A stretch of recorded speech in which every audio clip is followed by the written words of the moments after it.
Alright guys, so the 8-4 here is talking about synthetic division. Basically this is a really convenient way to do certain division without all the long division stuff. Basically just taking all the variables out of the equation so you don't have to worry about that stuff. But it only works if you're dividing something that looks like x minus c. Okay, so it looks like x minus c, where c obviously here is -4. Okay, something like this right here, we have to do an extra step to try to turn it into something that looks like x minus c. But I'll show you how to do that. So pretty much if you see something like this, and this is set up, the denominator, the divisor, is set up in this form, x minus c, then this is probably the easiest way to do it and probably what you would like most. Okay, so I'll show you what it looks like. It looks a little bit different. What you're going to do is you're going to take all of these coefficients, okay, and write them in order without worrying about the x's. Okay, so we've got 2, 9, 1, -12. Right, now we're dividing that by the c. Okay, so c for this is actually -4. It's the opposite of whatever is next to the x. Okay, so to finish setting this up, set it up like that. The reason we're going to set it up with this little box in the corner is because the number at the end here is the remainder. So I just put this little box here so I remember that it's a remainder, and I don't think it's something different. Okay, so the way you start with this is you pull down the first number. All right, pull down the 2. Then multiply the 2 by the -4 to get -8. Add those up, so you don't have to subtract anymore, which is nice. You can just add. So it's 1, -4, -3, 12, 0. Okay, now that's much quicker than doing the big long division thing. And the way to convert this final thing into your actual answer is you've got remainder, constant term, x squared, and so on and so forth if you had more. So this is 2x squared plus x minus 3. There's no remainder. That's the final answer. That's pretty sweet. Let me show you some more. Okay, so number 2, for this one, we've got that 4 in there. That kind of messes us up. So we're going to rewrite this equation. Because like you could obviously do this with the long division method that I just showed you last time. But I want to show you how you can manipulate this to turn it into synthetic division. So this equation is the same as, I'm going to pull a 1/4 out. Right, so I'm going to pull a 4 out of the denominator, but not out of the numerator. So I'd be left with 8x cubed plus 2x squared minus 49 on top. And on bottom, when you pull a 4 out of the bottom, you're going to be left with x minus 7/4. Okay? Now, sometimes this isn't going to be that beneficial. Usually if I was going to be messing with 7/4, I probably wouldn't want to, but luckily for this problem, for this example, it kind of works out really conveniently. Alright, so what we have to do is we're going to do synthetic division here, and then remember that whatever our answer is, we need to multiply by a 1/4 to get the actual answer to the problem. Alright, so we've got our 7/4 here, because remember it's x minus c. Then I can write all my coefficients. 8, 2, remember the 0, because there's no x term. Right, you still have to have a 0, just like we did in the last one. Alright, and -49. My little line, my little box for remainders, and pull down the 8, multiply. 7/4 times 8 is 14, 16. 7/4 times 16 is 28, 28. 28 times 7/4 is 49. Gives us a 0. Really nice. That worked out great. Okay, so remember that this is 8x squared plus 16x plus 28.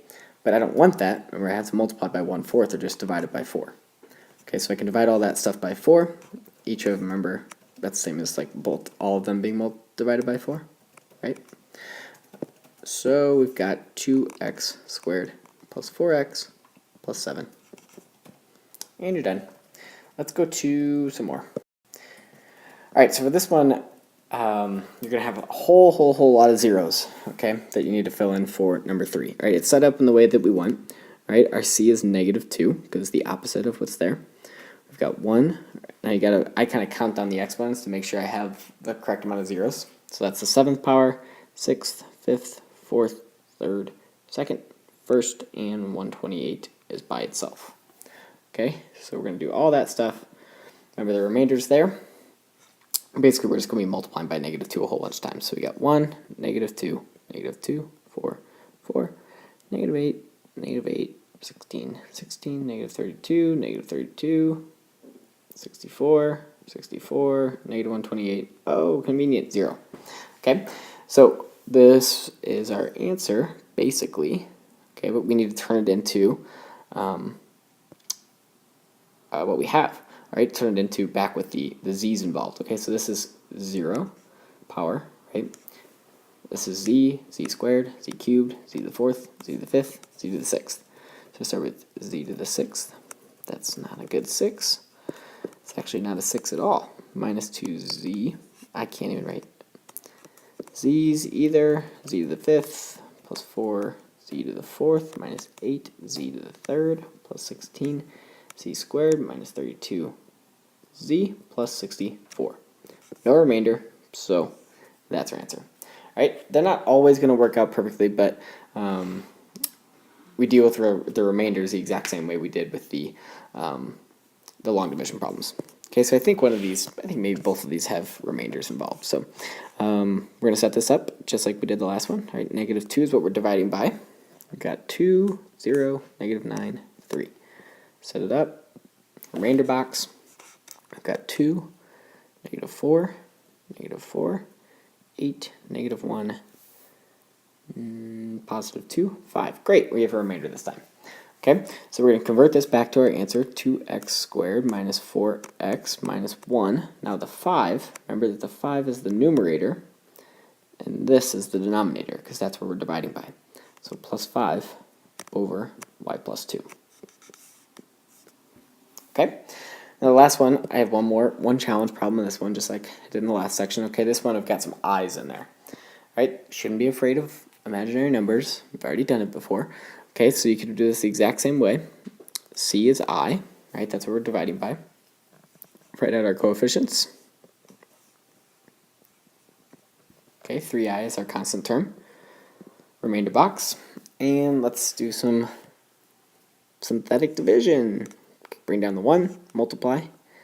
Remember 3 plus I is just 3 plus I. All right, multiply by I.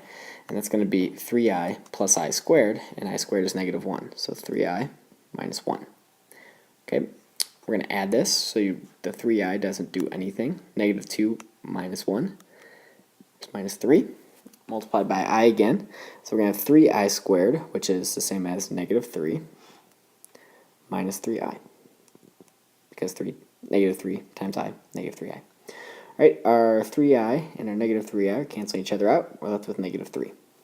So we can turn this into our answer, x squared plus, our coefficient for x is actually 3 plus I x, and the constant term is 3i minus 3. Right, and we have to, not plus, sorry, it's a minus. The remainder is minus 3 over x minus I. Remember, the remainder is always numerator, denominator, every time. Okay, we could leave it like that. If you wanted to get the I out of the denominator, just a quick review.